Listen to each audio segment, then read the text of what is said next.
11절에서 8장 1절 말씀까지 함께 봉독하겠습니다. 함께 읽겠습니다. 목이 곧고 마음과 귀에 할례를 받지 못한 사람들아, 너희도 너희 조상과 같이 항상 성령을 거스르는도다. 너희 조상들이 선지자들 중에 누구를 박해하지 아니하였느냐? 의인이 오시리라고 예고한 자들을 그들이 죽였고 이제 너희는 그 의인을 잡아준 자요 살인한 자가 되나니 너희는 천사가 전한 율법을 받고도 지키지 아니하였도다 하니라.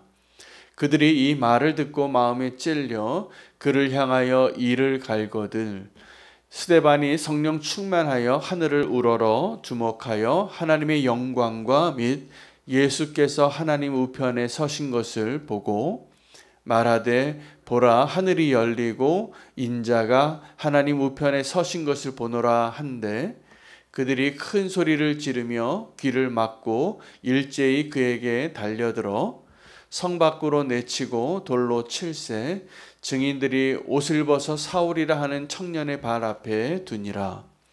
그들이 돌로 스데반을 치니 스데반이 부르짖어 이르되 주 예수여 내 영혼을 받으시옵소서 하고 무릎을 꿇고 크게 불러 이르되 주여 이 죄를 그들에게 돌리지 마옵소서 이 말을 하고 자니라. 사울은 그가 죽임을 당함을 마땅히 여기더라. 그날에 예루살렘에 있는 교회에 큰 박해가 있어 사도 외에는 다 유대와 사마리아와 모든 땅으로 흩어지니라. 아멘. 하나님의 말씀입니다. 스데반 집사님의 위대한 설교가 끝났습니다. 끝나면서 이 설교의 결론을 어떻게 내리냐 하면 그 스데반과 함께 논쟁하고 있었던 사람들을 책망하는 말로 끝냅니다. 그래서 그들이 마음에 찔리게 되죠. 그 마음에 찔리게 된 사람들이 이 베드로의 설교를 듣고 마음에 찔려 형제들아 우리가 이제 어찌할꼬 라고 물었던 사람들이 있었고, 오늘 이 스데반 집사님의 설교를 듣고 마음에 찔려 귀를 막고 소리를 지르며 돌을 들고 달려들어 그를 죽이는 사람들이 등장합니다. 우리는 이 두 부류의 다른 사람들이 동일한 시작점에서 출발한 것을 발견하게 됩니다. 어디일까요? 마음의 찔림을 받고입니다. 여러분, 그래서 하나님의 말씀이 선포되어질 때 그 설교가 위대한 설교가 되고 성공한 하나님의 말씀의 역사가 이루어진다면 마음이 찔리게 돼 있습니다. 마음에 찔리는 설교를 하는 것이 쉽지 않습니다. 그래서 어떤 말을 하면 혹시 이것으로 마음이 상하는 사람이 혹시 있지 않을까?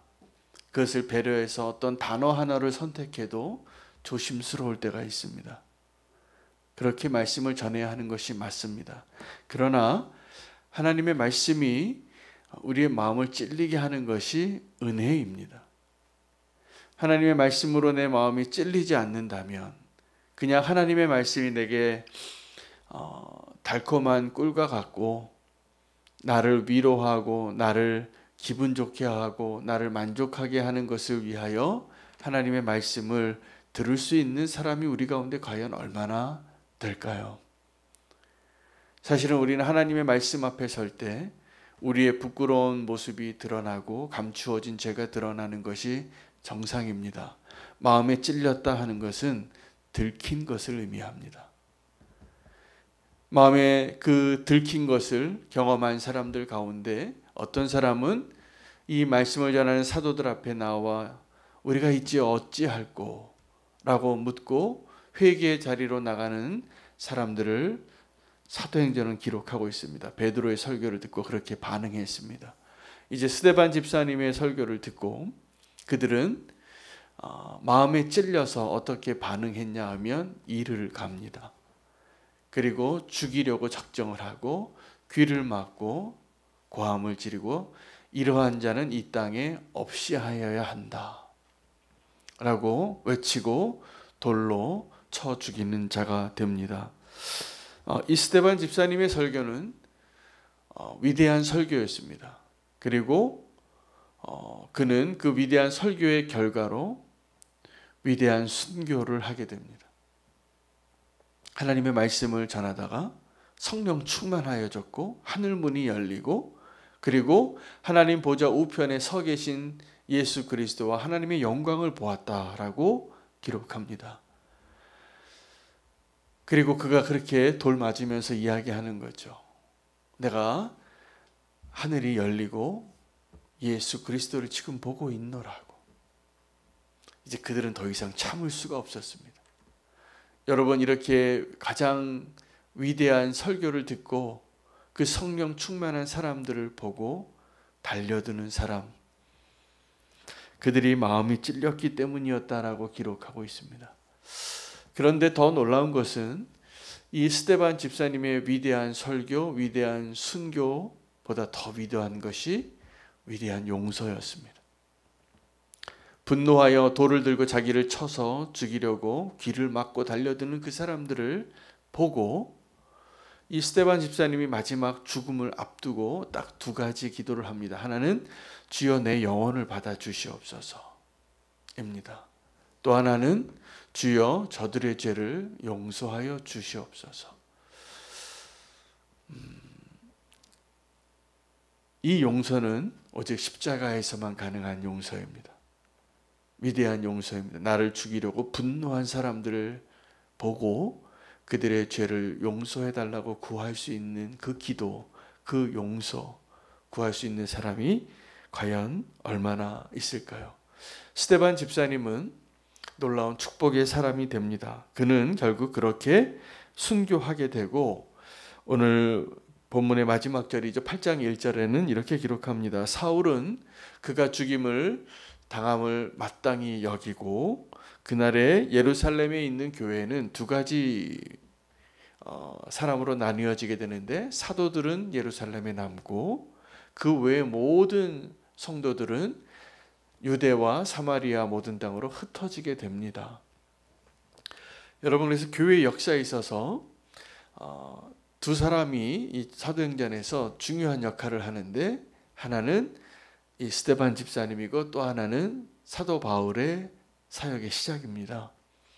이 스데반 집사님의 순교로 교회는 그 성령의 역사로 부흥하는 대형 교회가 되었던 초대교회의 모습을 이제 빨리 끝냅니다. 그리고 핍박이 시작이 되어집니다. 오늘 이 8장 1절부터 디아스포라 곧 예루살렘에 있는 교회는 박해를 받게 되어지기 시작하고 사람들은 다 흩어지게 되어져서 어디로 갔다고 기록하고 있습니까? 유대와 사마리아로 갔다라고 기록합니다.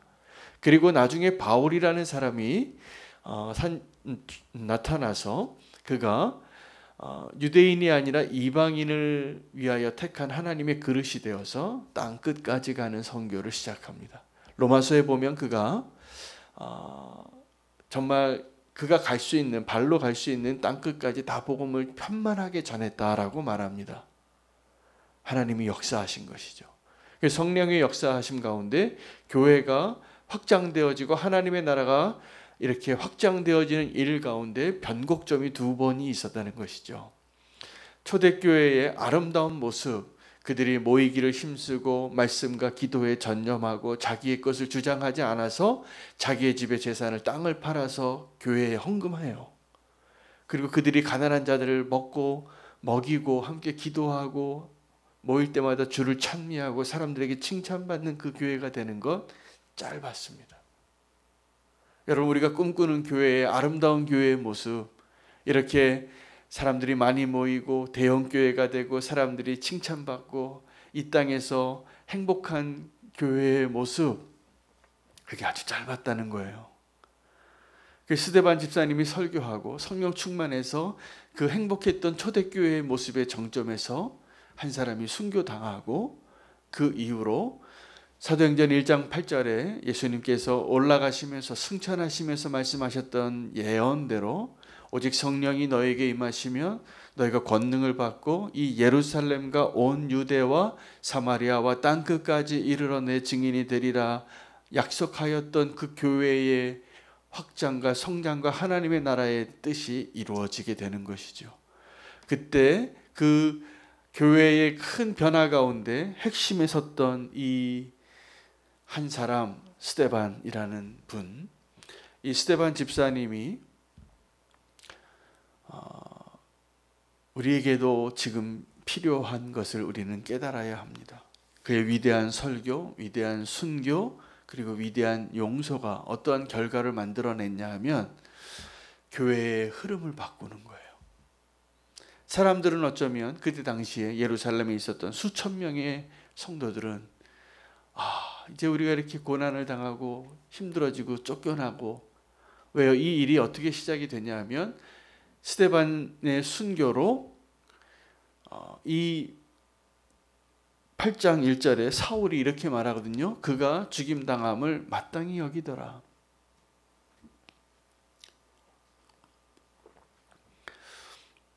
그래서 그 이후에는 이 사울이라는 청년이 스데반의 죽음을 마땅히 여기는 것, 그가 돌을 던졌다는 기록은 없지만 돌 던지라고 뒤에서 공모했을 아주 주동자였을 가능성이 높습니다. 그의 발 앞에 옷을 두고 이 스데반을 죽인 거죠. 저 사람은 없이해야 할 자라. 다른 사람은 막 흥분해서 돌 던지고 귀 막고 소리를 지르면서 저 한 사람 바른 소리하는 하나님의 말씀을 선포하는 스데반 죽이려고 달려갈 때 아주 침착하게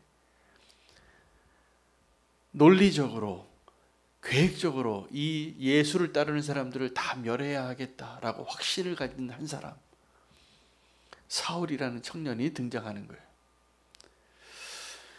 그리고 그가 그것을 실천합니다. 그리고 교회의 핍박에 앞장섭니다. 그래서 이 사울이라는 사람은 하나님께서 2번 쓰신 거예요.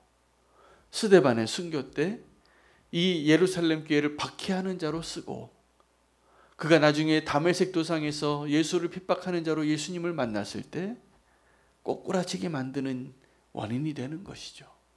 그리고 그는 이방인의 사도로 부름받고 땅끝까지 나아갑니다. 그가 늘 자기를 이렇게 고백해요. 내가 이 복음의 괴수의 아주 우두머리라고. 복음을 핍박했던, 그 하나님을 대적했던 그 원수의 우두머리였다고. 왜요? 그는 복음을 전하는 자를 죽이는 일을 마땅히 여기고 확신하고 하나님을 향한 열심으로 초대교회 그리스도인들을 다 멸하여 잡아들이던 사람들이었어요. 여러분, 저는 오늘 이 8장 1절에 그가 죽임당함을, 이 스데반이 죽는 것을 마땅히 여겼던 이 사울의 모습을 보면서 묵상하다가 또 하나의 깨달음을 하나님 주셨는데, 하나님도 마땅히 여기셨구나. 하나님의 계획 가운데 이 스데반의 순교를 마땅히 여기셨어요. 어떻게 보면 이 스데반의 순교는 불행인 것 같지만 최고의 영광입니다.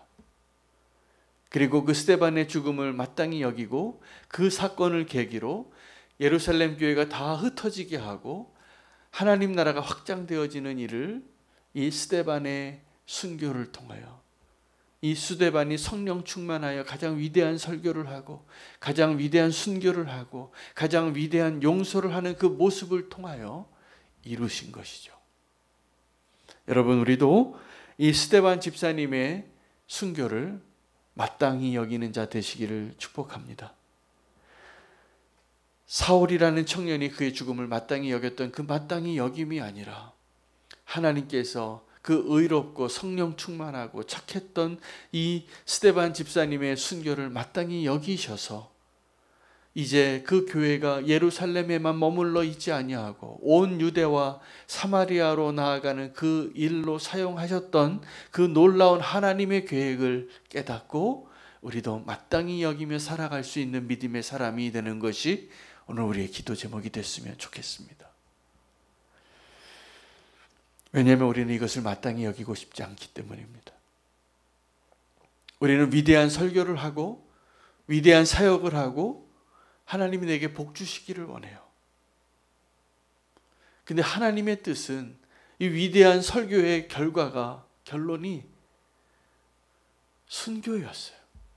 그리고 그가 어떻게 죽습니까? 예수님의 모습으로, 십자가에서의 예수님의 모습으로 마지막을 맞이하게 되어지는 것이죠.